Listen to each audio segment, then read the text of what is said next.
अस्सलाम वालेकुम dear students. आज का हमारा टॉपिक है स्ट्रक्चर ऑफ नेफ्रॉन। तो स्ट्रक्चर ऑफ नेफ्रॉन को हम एमडी कैट के हवाले से देखेंगे। तो जहन में रखिएगा कि बोथ किडनीज़, दोनों जो किडनीज़ हैं वो मुश्तमिल होती हैं मिलियंस ऑफ फंक्शनल यूनिट्स, जिनको हम नेफ्रॉन्स का नाम देते हैं।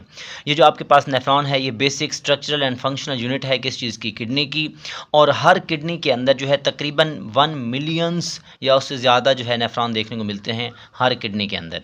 इनका जो मेन फंक्शन है वो है फिल्ट्रेशन ऑफ ब्लड, मतलब कि ब्लड को फिल्टर करना वो मेन काम है किस चीज़ का, नेफ्रॉन का। नेफ्रॉन को देखा जाए तो इसकी दो टाइप्स होती हैं, कॉर्टिकल नेफ्रॉन और juxta medullary nephrons. Cortical nephrons वो हैं जो किडनी के रेनल कॉर्टेक्स वाले इलाके में पाए जाते हैं और उनको हम कहेंगे कॉर्टिकल नेफ्रॉन। और जो मेडुला वाले हिस्से में पाए जाएंगे उनको हम क्या बोलेंगे, जक्स्टा मेडुलरी नेफ्रॉन का नाम देंगे। अब आप देखिएगा कॉर्टिकल नेफ्रॉन जो है ये मेनली रेनल कॉर्टेक्स में मौजूद होते हैं। ये वहाँ पर मौजूद होते हैं जहाँ पर कॉर्टेक्स और मेडुला का जो है वो जंक्शन होता है, उसके साथ मौजूद होते हैं। टोटल नेफ्रॉन का 85% ये हैं और 15% ये होते हैं। इनका लूप ऑफ हैंडले जो है शॉर्ट होता है, इनका लूप ऑफ हैंडले जो है वो क्या होता है, लॉन्ग होता है। ये जो है मेडुला के अंदर जो है, रेनल मेडुला के अंदर मुकम्मल तौर पर पेनिट्रेट नहीं करते, लेकिन ये जो है वो डीपली पेनिट्रेट कर जाते हैं मेडुला के अंदर। इनके पास वेजर एक्ट एब्सेंट होता है या बिल्कुल पुअरली डेवलप होता है। इनके पास जो है वेल डेवलप्ड वेजर एक्टा होता है जो लूप ऑफ हैंडले को जो है वो कम्प्लीटली जो है क्या करता है, सराउंड करता है। इनकी अगर बात की जाए जो, तो ये रेस्पॉन्सिबल होते हैं फिल्ट्रेशन और रीअब्जॉर्प्शन के। और इनकी अगर बात करेंगे तो ये क्या करते हैं कि यूरिन की कंसंट्रेशन को जो है वो क्या करते हैं, बनाने में इम्पॉर्टेंट होते हैं। इसी तरह अगर हम बात करें, इनके पास पेरीट्यूबुलर कैपिलरीज बहुत ज़्यादा पाई जाती हैं। इनके पास जो ब्लड कैपिलरीज होती हैं वो पेरीट्यूबुलर कैपिलरीज भी होती हैं और वेजर एक्टा भी होता है। ये जो है लेस इफेक्टिव होते हैं यूरिन की कंसंट्रेशन बनाने के लिए, ये जो है मोर इफेक्टिव होते हैं। अब ये करते क्या है कि अगर पानी की कमी होगी तो ये पानी को कंजर्व कर लेंगे, महफूज कर लेंगे और कंसनट्रेटेड यूरिन बना देंगे। इसी तरह जक्स्टा मेडुलर या जक्स्टा मेडुलरी नेफ्रॉन जो है उनको में से मैंने एक स्ट्रक्चर आपको दिखाया हुआ है। तो यहाँ पर आप देख सकते हैं ये जो आपके पास कप शेप स्ट्रक्चर है इसको हम बुमैन कैप्सूल का नाम देते हैं। इसके अंदर जो ब्लड वेसल्स का एक गुच्छा है उसको हम ग्लोमेरुलस का नाम देते हैं। और इसी तरह ये जो नालियाँ अंदर दाखिल हो रही हैं इनको हम एफेरेंट आर्ट्रियोल का नाम देते हैं, जो बाहर निकलती हैं उनको हम इफेरेंट आर्ट्रियोल का नाम देते हैं। इसी तरह अगर बात करेंगे तो ये बुमैन कैप्सूल के बाद ये वाली नाली जो है उसको हम कहते हैं पीसीटी, मतलब प्रॉक्सिमल कन्वोल्यूटेड ट्यूब्यूल। और इसी तरह ये जो है आपके पास यू शेप स्ट्रक्चर, इसको हम लूप ऑफ हैंडले का नाम देते हैं। जो ऊपर से नीचे आ रहा है पार्ट इसको हम डिसेंडिंग लूप ऑफ हैंडले कहेंगे और जो नीचे से ऊपर जा रहा है इसको हम असेंडिंग लूप ऑफ हैंडले का नाम देंगे। इन दोनों के मजमूए को हम क्या बोलेंगे, लूप ऑफ हैंडले का नाम देंगे। इसी तरह आगे जाके ये नाली जो है क्या बना देती है, डीसीटी बना देती है, मतलब डिस्टल कन्वोल्यूटेड ट्यूब्यूल बना देती है। और इसी तरह ये एंड में दाखिल हो जाती है एक नाली के अंदर जिसको हम क्या नाम देते हैं, कलेक्टिंग डक्ट का नाम देते हैं। तो इन चीज़ों को आप लोगों ने अच्छे से समझना है। और इसके ऊपर ये नालियाँ जो है आपके पास मौजूद हैं, ब्लड कैपिलरीज हैं। ये जो है आपके पास नाली जा रही है इसको हम कहते हैं रेनल वेन और इसको हम कहते हैं रेनल आर्टरी। ये मतलब मज़ीद तकसीम दर तकसीम होती जाएंगी। और आप देख सकते हैं कि यहाँ पर ऊपर वाले हिस्से में ये जो ब्लड वेसल्स हैं इनको हम पेरीट्यूबुलर कैपिलरीज का नाम देते हैं और जो नीचे वाले हिस्से पर मौजूद हैं इनको हम क्या नाम देते हैं, वेजा रेक्टा का नाम देते हैं। इसी तरह अगर हम बात करें कि जो जक्स्टा मेडुलरी नेफ्रॉन जो हैं, जैसे कि मैंने आपको डायग्राम में दिखाया है, वो मुश्तमिल होते हैं दो पार्ट्स पर जिसको हम रेनल कॉर्पसल्स और रेनल ट्यूब्यूल का नाम देते हैं। जो रेनल कॉर्पसल है इसके अंदर जो है क्या मौजूद होता है, क्लस्टर मौजूद होता है, ब्लड कैपिलरीज का गुच्छा मौजूद होता है, नेटवर्क मौजूद होता है जिसको हम नाम देते हैं ग्लोमेरुलस। जिस तरह मैंने आपको डायग्राम में दिखाया है यहाँ पर आप देख सकते हैं ये है आपके पास ग्लोमेरुलस और इसको कप शेप स्ट्रक्चर में घेरे हुए होता है, इसको हम क्या नाम देंगे, बुमैन कैप्सूल का नाम देंगे। और ये सारे का सारा पार्ट जो है वो क्या कहलाएगा, आपके पास रेनल कॉर्पसल कहलाएगा। इसी तरह यहाँ पर देखें बुमैन कैप्सूल को, तो ये बुमैन कैप्सूल जो है ये ग्लोमेरुलस जो है उसको सराउंड किया हुआ होता है thin walled cup shape structure ने, उसको हम क्या नाम देते हैं, बुमैन कैप्सूल का नाम देते हैं। इसी तरह माल्फिजन बॉडी की अगर हम बात करें तो ये क्या है, तो आप बताएंगे कि रेनल कॉर्पसल जो है उसको हम माल्फिजन बॉडी का भी नाम देते हैं। इसके अंदर जो है इसको हम नाम देते हैं इनिशिएटिंग फिल्टरिंग यूनिट का। इनिशिएटिंग फिल्टरिंग मतलब कि फिल्ट्रेशन का प्रोसेस यहीं से स्टार्ट होगा। और ये किस चीज़ पर मुश्तमिल होता है, दो पार्ट पर, ग्लोमेरुलस और बुमैन कैप्सूल पर मुश्तमिल होता है। जैसे कि आपके पास ग्लोमेरुलस और बुमैन कैप्सूल के मजमूए को हम क्या नाम देंगे, माल्फिजन बॉडी का नाम देंगे। इसके अलावा अगर हम देखें अलग-अलग करके देखते हैं तो इसको आपने अच्छे से समझ लेना है, बहुत ही इम्पॉर्टेंट पॉइंट्स होंगे, याद रखिएगा। आप देखें ग्लोमेरुलस बॉल लाइक नेटवर्क है कैपिलरीज का। और किस चीज़ से बनता है, एफेरेंट आर्टरियोल से, जहन में रखिएगा। एफेरेंट आर्टरियोल से कैसे आप देख सकते हैं, ये यहाँ पर बाल नुमा साख्त है ब्लड कैपिलरीज की, और ये एफेरेंट आर्टरियोल्स अंदर दाखिल होकर इसको बना रही हैं, इसलिए हम कहते हैं कि एफेरेंट आर्टरियोल्स इसको बनाता है।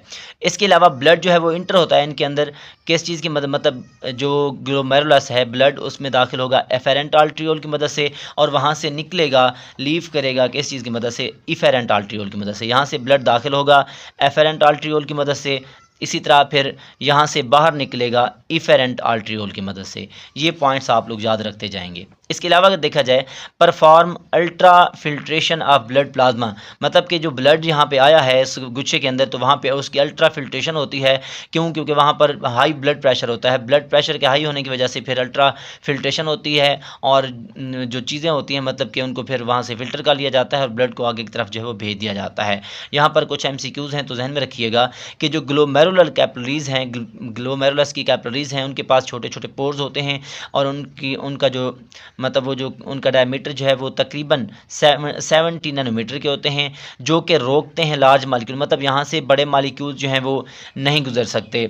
इसलिए जैसे कि ब्लड सेल्स भी उनमें से नहीं गुजर सकते, फिर ब्लड सेल्स और जो बड़े मालिक्यूल हैं वो आगे की तरफ चले जाते हैं, और बकिया जो मटेरियल होता है, छोटे छोटे मटेरियल, उनको जो है वो फ़िल्टर करके जो है वो बुमैन कैप्सूल के अंदर रखा जाता है, और खून को फिर आगे की तरफ भेजा जाता है, और जो चीज़ बच जाएगी उसको हम फिल्ट्रे मतलब ग्लोमेरुलस का फिल्ट्रेट का नाम देंगे, तो जहन में रखिएगा।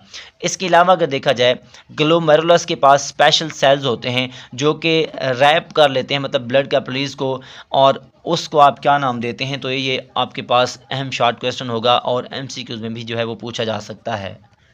तो उन स्पेशल सेल्स को हम क्या कहते हैं, पोडोसाइटिक सेल का नाम देते हैं, या पोडोसाइट सेल का नाम देते हैं। अब ये जो सेल्स हैं इनके पास जो है स्मॉल सीलेट्स लाइक ओपनिंग होती हैं, जो कि अहम रोल प्ले करती हैं किस चीज़ के अंदर, preventing plasma protein from entering, मतलब कि क्योंकि आपको पता है, यहाँ पर मैं आपको डायग्राम की मदद से बताऊँ, ये देखें यहाँ पर, क्योंकि यहाँ से खून इसमें दाखिल हुआ, फिर उसको फ़िल्टर किया गया, और फ़िल्टर वाला जो मटेरियल है वो फिर कप शेप स्ट्रक्चर में आ जाता है, और मतलब यहाँ से फिर आगे की तरफ जाता है, फिर उसमें रीअब्जॉर्प्शन होती है, उसमें सेक्रेशन होती है, फिर वहाँ से पेशाब बनता है, बाकी खून को आगे की तरफ भेजा जाता है। तो यहाँ पर ये जो आपके पास जो हैं पोडोसाइट सेल्स होते हैं, ये क्या करते हैं कि प्लाज्मा प्रोटीन को यहाँ से मतलब फ़िल्टर नहीं होने देते, जिसकी वजह से ब्लड प्लाज्मा जो है वो आगे की तरफ चला जाता है खून के अंदर।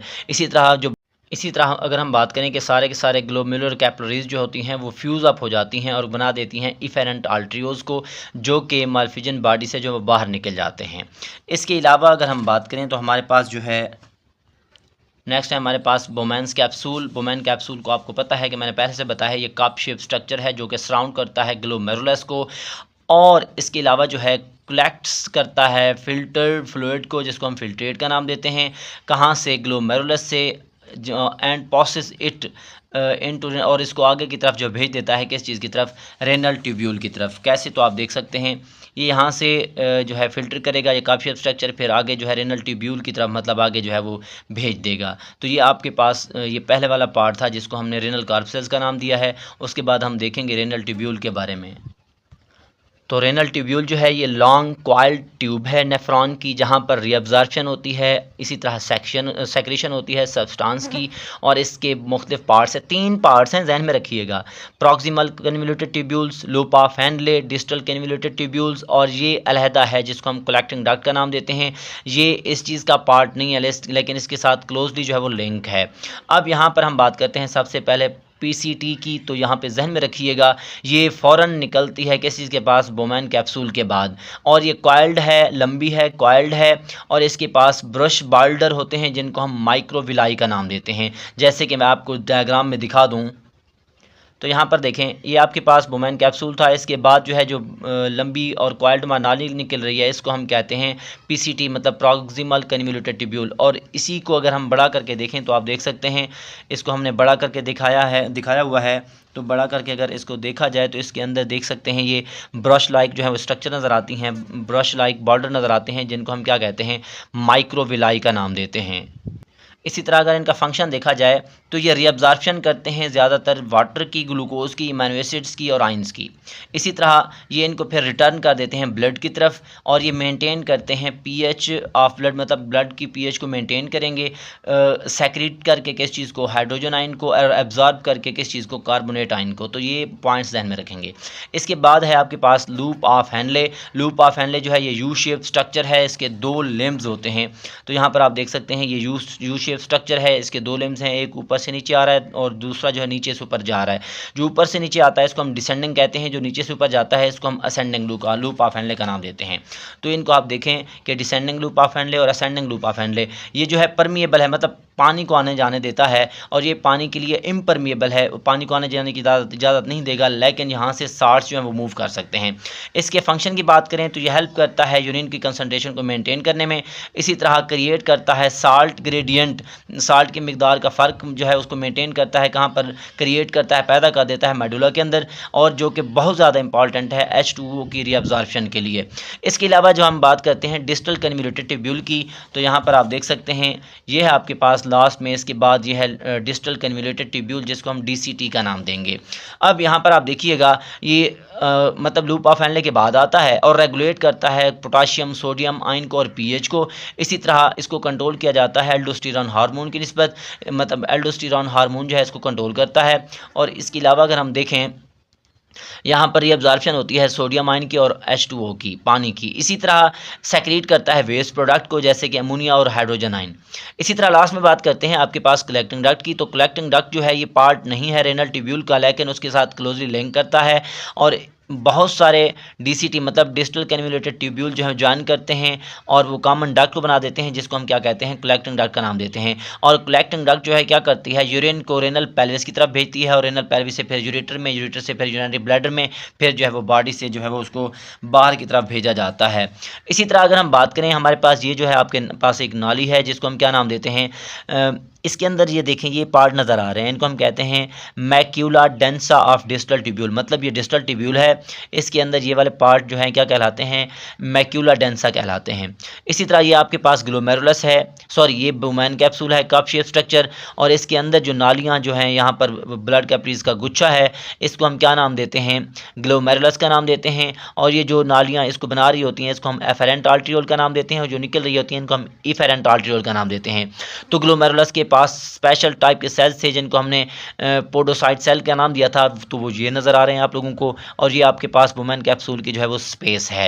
इसी तरह आपके पास इसकी ये वाला जो पार्ट है इसको हम कहते हैं parietal layer of Bowman's capsule, और ये सारे का सारा पार्ट जो है वो क्या है, वुमेन कैप्सूल का है। और इसके बाद PCT प्राइमरी मतलब प्रॉक्सिमल कन्वोल्यूटेड ट्यूब्यूल मौजूद हैं। यहाँ पर मैंने बताया था ब्रश लाइक बाल्डर मौजूद होते हैं जिनको हम माइक्रोविलाई का नाम देते हैं।